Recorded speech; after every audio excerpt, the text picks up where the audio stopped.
Good morning class.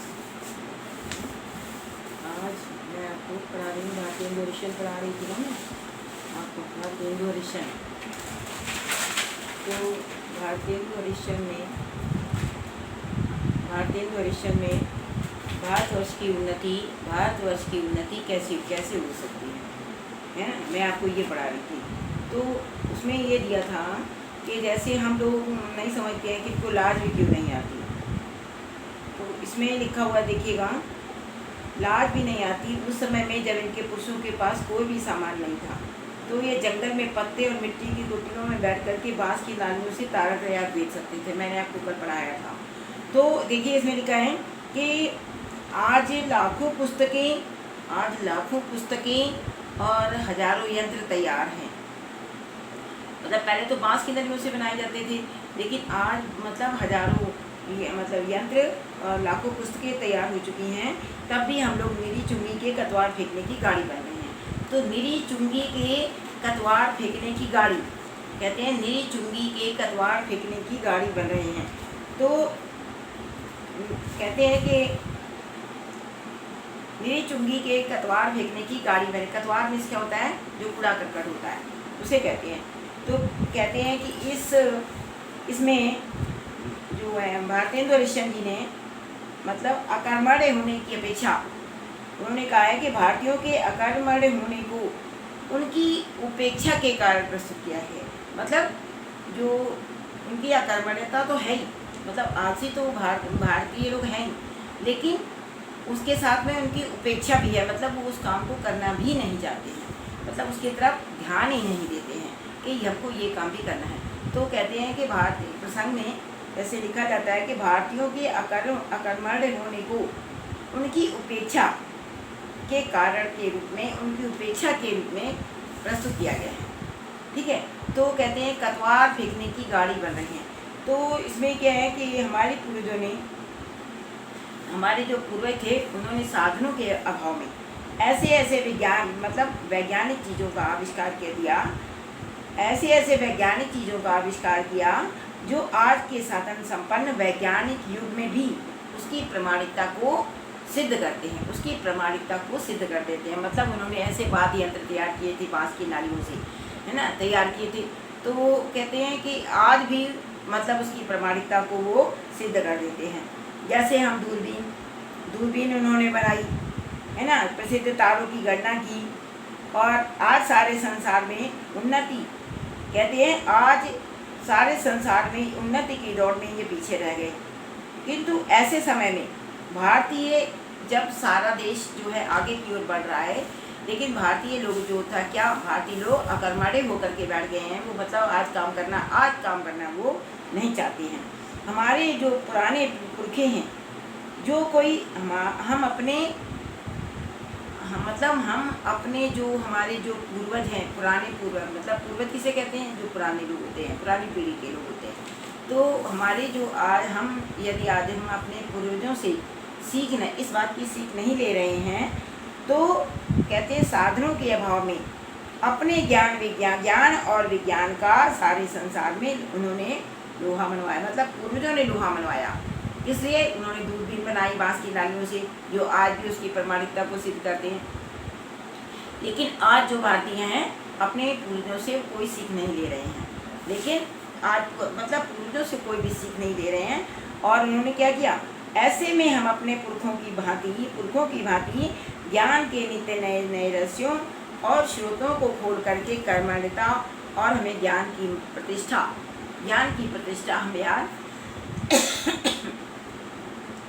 प्रतिष्ठा हमें आज प्रतिपादित कर देनी चाहिए, मतलब उनको प्रतिपादित करनी चाहिए। किंतु आज हम क्या करते हैं, उसके विपरीत कतवार फेंकने की गाड़ी बन रहे हैं।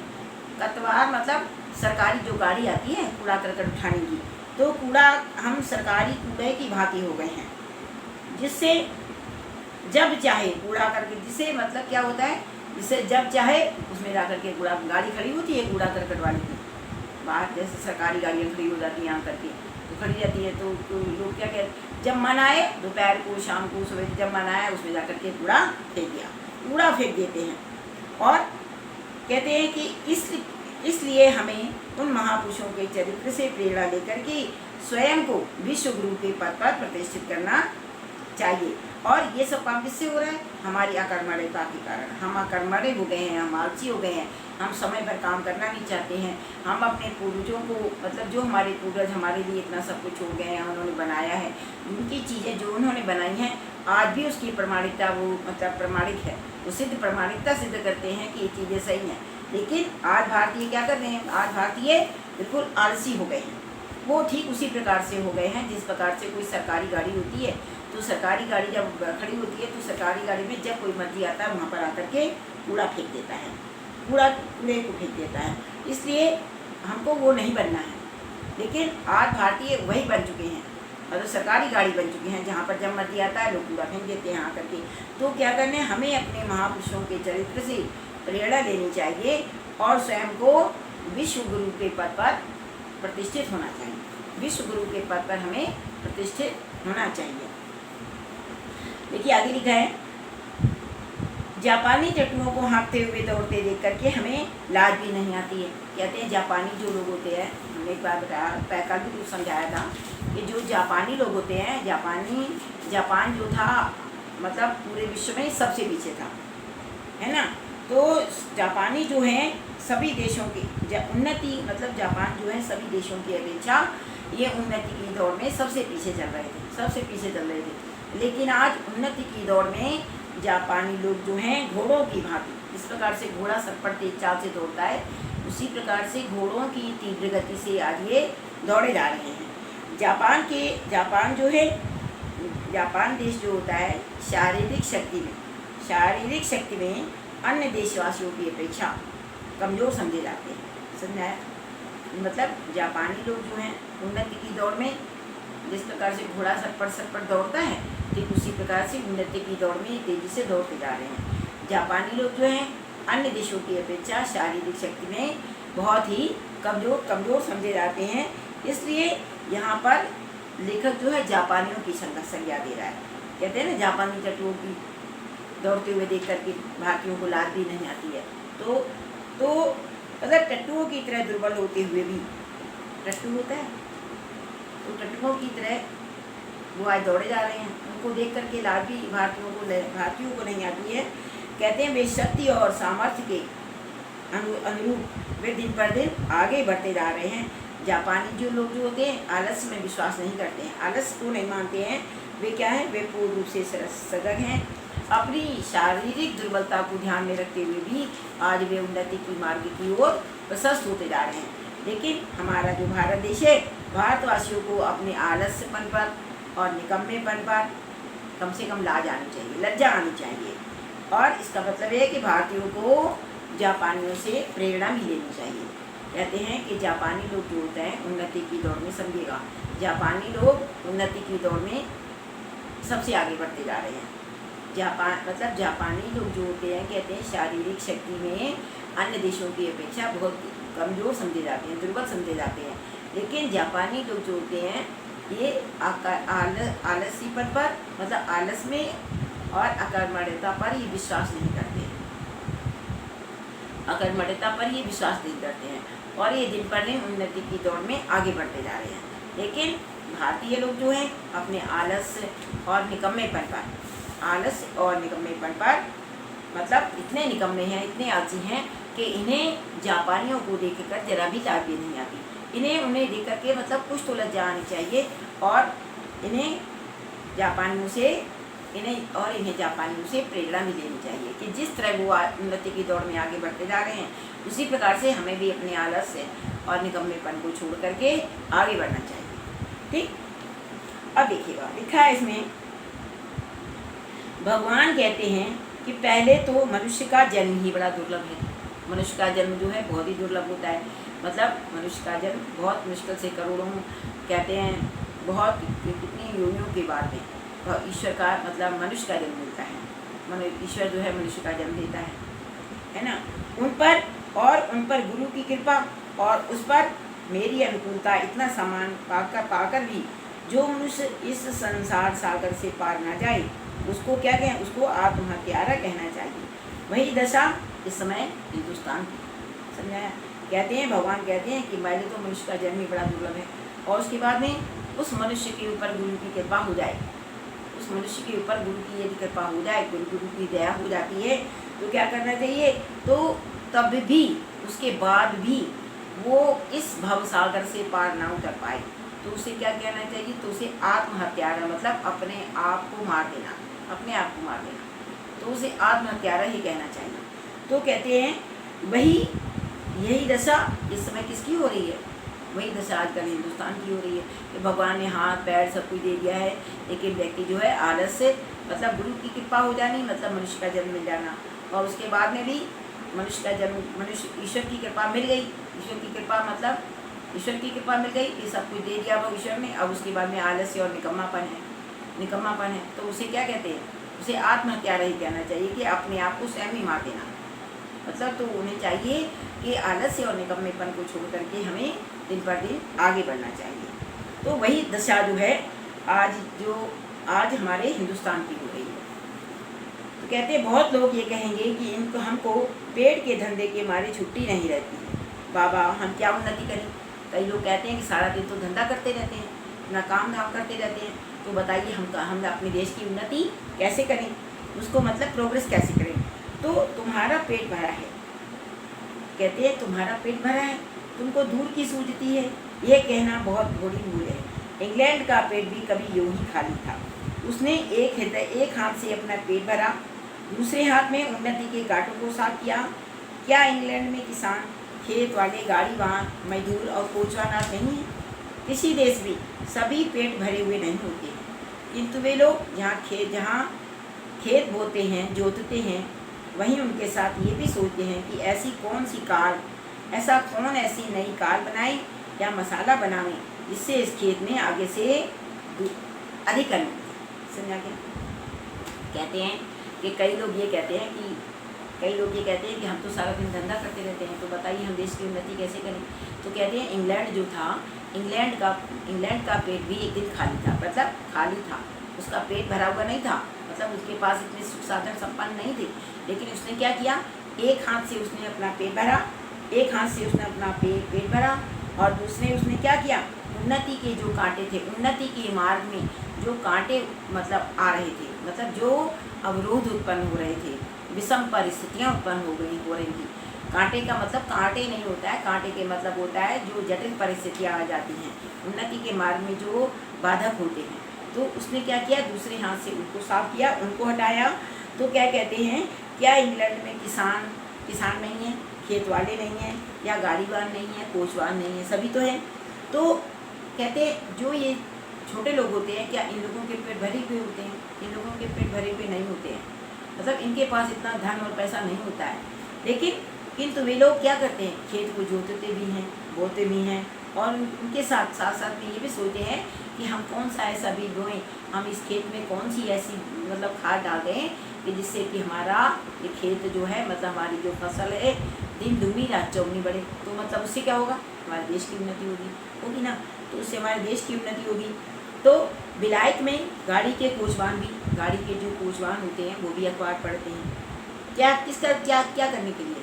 कि हमारा देश जो है, मतलब हमारे देश की क्या स्थिति है, उसको पढ़ने के लिए गाड़ी के कोचवान भी अखबार पढ़ते हैं सारे देश की मतलब समाचार को जानने के लिए, है ना। इसलिए तो जब मालिक उतर कर किसी दोस्त के यहाँ गया, उस समय कोचवान ने गद्दी के नीचे से अखबार निकाला। यहाँ उतनी देर कोचवान हुक्का पिएगा, गप करेगा, सो गप भी निकम्मी। वहाँ के लोग गप में भी देश के प्रबंध छांटते हैं। सिद्धांत यह है कि वहाँ के लोगों का ये सिद्धांत है कि एक क्षण भी व्यर्थ ना जाए, एक छिन भी व्यर्थ ना जाए। तो छिन मीन्स क्या होता है? क्षण। कहते हैं तत्सम और तद्भव शब्द जो लिखे जाते हैं उसमें छिन का अर्थ होता है, छिन का मतलब होता है क्षण। क्षण कौन सा? छा, क्षत्रज्ञा वाला जो छा बनता है उसको लिखते हैं क्षण। तो एक छिन भी व्यर्थ ना जाए, उसके बदले यहाँ के लोगों को जितना निकम्मापन हो उतना ही वह बड़ा अमीर समझा जाता है। आलस यहाँ इतनी बढ़ गई है कि मलूक दास ने तो ये कहा कि अजगर करे न चाकरी, पंछी करे न काम, दास मलुका कह गए सबके दातारा। समझा? कहते हैं कि जब पूछवान जो होता है, जब मालिक जो है, मालिक कहीं चला जाता है, मालिक किसी अपने दोस्त के यहाँ चला जाता है, तो कोचवान क्या करता है, उसकी गद्दी के नीचे से अखबार निकालता है और उसको देख करके पढ़ता है और उसकी उन्नति के मार्ग में सोचता है किस क्या क्या नींव पड़ता है कि देश की उन्नति के मार्ग में हमें क्या क्या करना चाहिए, उन्नति के क्या क्या प्रबंध किए जाए जो हमारा देश उन्नति के मार्ग पर चला जाए। तो कहते हैं कि यहाँ के लोग जो हैं, यहाँ के लोगों का ये सिद्धांत है कि हमारा एक क्षण भी व्यर्थ न जाए, जो एक क्षण है जो हम देश की उन्नति में लगा दें। लेकिन भारत देश जो है इतना निकम्मा है, इतना आलसीपन है कि यहाँ के लोगों को जो जितना बड़ा निकम्मा है, जो जितना बड़ा आलसी है, उसे सबसे बड़ा अमीर समझा जाता है। क्यों? फ्रिज, एसी, कूलर सब लगे हैं, बड़े बड़े मकान बने हैं, गाड़ियाँ बाहर खड़ी हैं, तो क्या है, आराम से बैठते हैं, आराम से सोते हैं, कहते हैं हमें काम करने की ज़रूरत ही क्या है, काम करने की ज़रूरत ही हमें क्या है। लेकिन नहीं, जो आज हमारे पास है हो सकता है कल हमारे पास ना हो, कल तो किसी ने नहीं देखा। तो हमें दिन पर दिन उन्नति के मार्ग में आगे बढ़ना ही चाहिए। तो कहते हैं कि यहाँ का आलस और निकम्मापन जो है भारतीयों का सबसे बड़ा दोष है।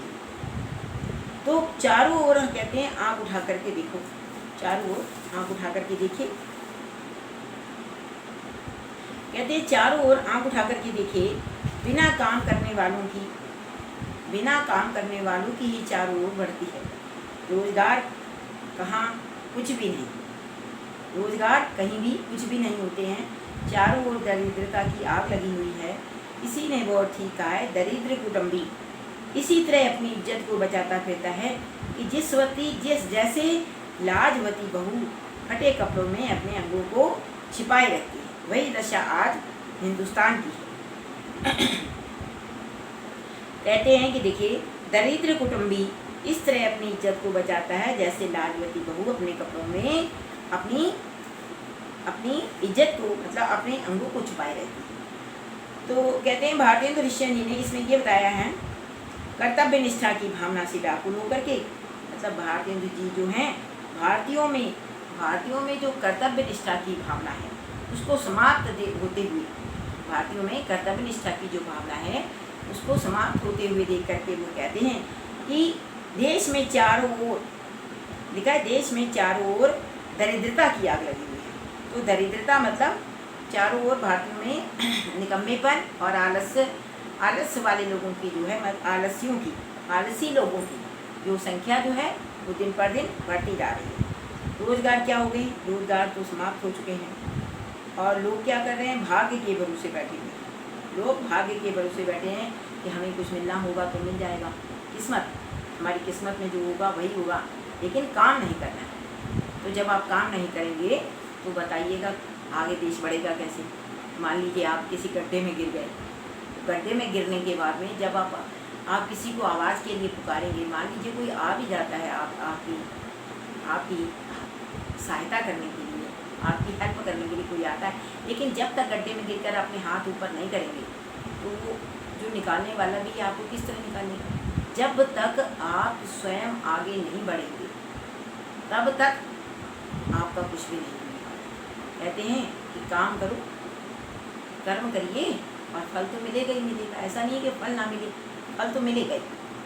तो जब तक, कहते हैं कि जब तक आप अपनी स्वयं सहायता नहीं करते, जब तक आप अपनी स्वयं सहायता नहीं करेंगे तो दूसरा तुम्हारी क्या सहायता करेगा, कोई सहायता नहीं करेगा, है ना। तो कहते हैं कि चारों तरफ जो है मतलब असंख्य लोगों की, आलसी लोगों की संख्या जो है दिन पर दिन बढ़ती जा रही है और रोजगार जो है प्राय समाप्त हो चुके हैं और सभी ओर दरिद्रता की आग लगी हुई। दरिद्रता की आग मतलब गरीबी की। भारत को कभी भी क्या कहा जाता था, भारत को कभी सोने की चिड़िया कहा जाता था कि ये देश हमारा भारत सोने की चिड़िया है, भारत को सोने की चिड़िया कहा जाता था। लेकिन आज क्या हो गया है, आज इसके विपरीत हो चुका है। भारतीय लोग जो हैं अपने आत्मसम्मान को बचाने के लिए ठीक उसी प्रकार से व्याकुल हैं इस प्रकार से जो लाजवंती बहू होती है, लाजवंती बहू मतलब जिसको लाज शर्म आती है, लाजवंती जो लाज शर्म वाली जो बहू होती है, फटे कपड़े होते हैं फटे कपड़ों में भी अपने अंगों को छिपाने का वो प्रयास करती है, लेकिन पुनः अपने प्राचीन गौरव को पाने के लिए, लेकिन भारतीयों को अपने पुराने प्राचीन गौरव और महिमा को प्राप्त करने के लिए उन्हें क्या करना होगा? उन्हें पहले अपने आलस को, अपनी अकर्मण्यता को त्यागना होगा। तो कहते हैं लाजवंती बहू फटे कपड़ों में अपने अंगों को छिपाए रहती है। तो लेकिन कहते हैं वही अकर्मण्यता की भावना जो है, आलस्य को त्यागना होगा और कल्याणकारी समाज की उन्हें स्थापना करनी होगी, तभी हमारा देश ये निर्धनता से मुक्त हो सकेगा। तभी हमारा देश ये निर्धनता तभी हमारे देश से निर्धनता को नष्ट किया जा सकता है। ठीक है ना? देखिए, दरिद्र कुटुंबी अपनी इसी तरह अपनी इज्जत को बचाए फिरता है।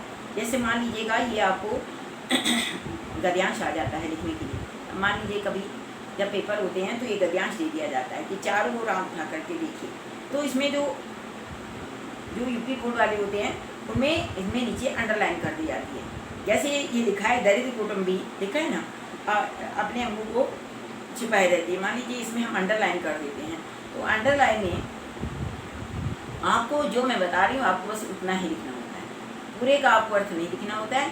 इसमें से जो क्वेश्चन आंसर दिए जाते हैं, पूछे जाते हैं, जैसे संदर्भ लिखिए या इसका प्रसंग बताइए, रेखांकित अंश की व्याख्या कीजिए, या इसमें से जो क्वेश्चंस होते हैं कि भारतीयों को अकर्मण्यता और आलस्य को त्याग कर आलस्य को देश की उन्नति करने के लिए क्या त्यागना होगा।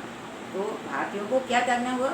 आलस्य त्यागना होगा और अकर्मण्यता को त्यागना होगा। इस प्रकार से क्वेश्चन पूछे जाते हैं, आप उनको वैसे ही करिएगा, आपकी समझ में आ रहा है। देखिए, दरिद्र में कुटुंबी इस तरह अपनी इज्जत को बचाता फिरता है जैसे लाजवती बहू फटे कपड़ों में अपने अंगों को छिपाए रखती है। तो क्या कहते हैं कि भारतेंदु जी जो हैं, भारतेंदु जो लोग हैं, भारतीयों में कर्तव्य निष्ठा की भावना से व्याकुल होकर के कहते हैं कि देश में चारों ओर आलसीपन और अकर्मण्यता जो है दिन पर दिन बढ़ती जा रही है। रोजगार प्राय समाप्त हो चुके हैं और चारों ओर दरिद्रता की आग लगी हुई है। लेकिन उसी प्रकार से कहते हैं कि पहले भारत जो था सोने की चिड़िया कहा जाता था। आज सोने की चिड़िया उसी रूप को पाने के लिए हमें अपने आलस्य को और अपनी अकर्मण्यता को छोड़ना होगा, और तभी हम उसको प्राप्त कर सकते हैं। जिस प्रकार से जो लाजवती बहू होती है, फटे उसके कपड़े होते हैं, फिर भी वो अपने अंगों को छिपाए रहती है, अपनी इज्जत को उसी प्रकार से बचाता है। दरिद्र कुटुंबी इसी तरह अपनी इज्जत को बचाता रहता है, जिस प्रकार से लाजवती बहू अपने कपड़ों में, फटे कपड़ों में भी अपने अंगों को छिपाए रहती है।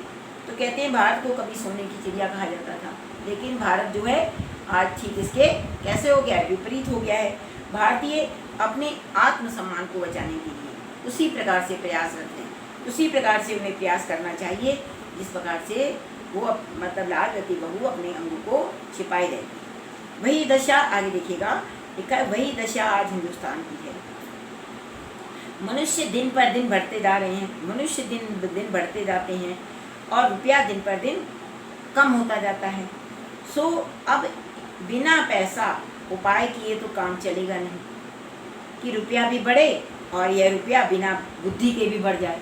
कुछ तो उसमें दिमाग लगाना होगा ना कि हम नई क्या तकनीक निकालें कि हमारा जो पैसा है जो हम कार्य कर रहे हैं, ये पैसा जो है दिन पर दिन आगे बढ़ता चला जाए, आगे बढ़ते चला जाए, ये पैसा जो है दिन दुगनी रात चौगुनी वृद्धि करे, हमारा पैसा आगे बढ़ जाए। तो हमारा पैसा आगे नहीं बढ़ जाए, हमारे देश की उन्नति हो जाए। तो भाइयों, राजा महाराजों का मुँह मत देखो, ये आशा रखो कि पंडित जी की कथा में ऐसा उपाय बतलाएंगे कि देश का रुपया और बुद्धि बढ़े। तुम आप ही कमर कसो। कहते हैं पंडित जी कोई कथा पढ़ करके तुम पंडित महाराजाओं का मुँह मत देखो, महाराजाओं का मुँह मत देखो, मत ये आशा रखो कि पंडित जी जो कथा सुनाने आए हैं वो हमसे कुछ ऐसी बात बता देंगे, कुछ ऐसा मंत्र हमें फूंक देंगे कि जिससे कि हमारी बुद्धि और हमारा रुपया जो है बढ़ जाएगा। उससे कुछ नहीं होने वाला है। मुंह से कहने से, कोई मंत्र फूंक देने से कुछ नहीं होता है। क्या करना पड़ेगा? हमें अपने देश की उन्नति करने के लिए कमर कसनी पड़ेगी। कमर कसनी पड़ेगी मतलब हमें उन्नति के मार्ग पर एक दृढ़ संकल्प करना होगा। दृढ़ संकल्प ये होना चाहिए कि हम इस काम को करेंगे। जब आप इस काम को करेंगे तो आप स्वयं ही आगे बढ़ जाएंगे, है ना। कहते हैं कर्म ही सिद्धि मंत्र है। कर्म करिए, सिद्धि आपको अपने आप प्राप्त हो जाएगी। सिद्धि आपको अपने आप प्राप्त हो जाएगी। कर्म एवं सिद्धि मंत्र। तो कहते हैं कि आलस्य तुम आप ही कमर कसो, आलस्य को छोड़ो और अपने को जंगली मूर्ख बोधे डरपोकने वाले पुकारोगे। दौड़ो इस घुड़दौड़ में जो पीछे पड़े फिर कहीं ठिकाना नहीं। कब राम जनकपुर हैं, अब की पीछे पड़े तो फिर रसातल ही पहुँचे। देखिए भारतेंदु जी कहते हैं कि आप जापानियों की तरह घुड़दौड़ में, आप जैसे वो जापानी लोग घुड़दौड़ में मतलब टट्टुओं की तरह आगे बढ़ते जा रहे हैं, ठीक उसी प्रकार से आप भी दिन पर दिन आगे बढ़ते जाइए। जो व्यक्ति इस घोड़े की दौड़ में, घुड़दौड़ में मतलब उन्नति की दौड़, जो व्यक्ति इस उन्नति की दौड़ में पीछे रह जाएगा, जो पीछे रह गया वो क्या होगा, दिन पर दिन वो पीछे ही चलता चला जाएगा। एक बार यदि आदमी दौड़ में कहीं पीछे गिर जाता है तो क्या होता है, वो गिर ही जाता है, फिर वो उठता नहीं। इसलिए हमें कमर कसनी है, अपनी कमर कसनी है, आलस्य को छोड़ना, आलस्य और अपने निकम्मेपन को छोड़ना है और हमें उन्नति की दौड़ में आगे की ओर बढ़ना है। कहते हैं हमें उन्नति की दौड़ में आगे की ओर बढ़ना है। ठीक, अब भी तुम लोग अपने को ना सुधारो तो तुम ही रहो। तो कहते हैं अब भी इतना कुछ समझाने के बाद में भी यदि आप अपने आगे मतलब नहीं बढ़ते हैं तो वो आपकी इच्छा। और ये सुधारना भी ऐसा होना चाहिए कि सब बात में उन्नति हो, धर्म में हो, घर के कामों में हो, बाहर के कामों में हो, रोजगार में हो, शिष्टाचार में हो, चाल चलन में हो, शरीर में, बल में, समाज में, युवा में, वृद्ध में, स्त्रियों में, पुरुषों में, अमीर में और गरीब में, भारतवर्ष की सब अवस्था, सब जाति, सब देश में उन्नति करो। सब ऐसी बातों को छोड़ दो जो तुम्हारे इस पथ के कंटक, जो तुम्हारे इस रास्ते में, जो तुम्हारे अंदर कांटे आए, जो उन्नति के मार्ग में बाधक हो, आप उनको छोड़ दीजिएगा। चाहे तुम्हें लोग निकम्मा कहें या तुम्हें नंगा कहें, कुलस्तान कहें या तुम्हें भ्रष्ट कहें, तुम केवल अपने देश की तीन दशा को देखो और उनकी बात मत सुनो। समझाया? कहते हैं सब देश में उन्नति करो, मतलब हर चीज़ में उन्नति करिए आप, हर काम में, घर के कामों में, बाहर के कामों में, है ना, रोजगार में, शिष्टाचार में, बोलचाल में, आपस में मतलब शरीर में भी उन्नति करो, बल में भी उन्नति करो, समाज में भी उन्नति करो, स्त्री और पुरुष में, अमीर और गरीब में भी उन्नति करिए। सब तरह से आप उन्नति करिए। जो आपके रास्ते में जो कठिनाइयाँ आती हैं आप उनको छोड़ दीजिएगा, बस अपना देखिएगा, अपने देश की तीन दशा को देखो कि हमारा देश जो है कितनी गरीबी की ओर जा रहा है, निर्धनता की ओर जा रहा है। तो हमें अपने देश की उन्नति करनी है, तो आपको किसी की बात नहीं सुननी है। तो आपको क्या करना है, एक उनकी बात मत सुनिए और दिन पर दिन आप आगे की ओर बढ़ते चलिए। जब आप आगे की ओर बढ़ते चलेंगे तो जो लोग बातें करते हैं या रास्ते के जो कांटे होते हैं, परेशानियाँ जो आती हैं, व्यवधान जो आते हैं, उनको क्या करते हैं, वो धीरे धीरे अपने आप स्वतः ही समाप्त हो जाएंगे।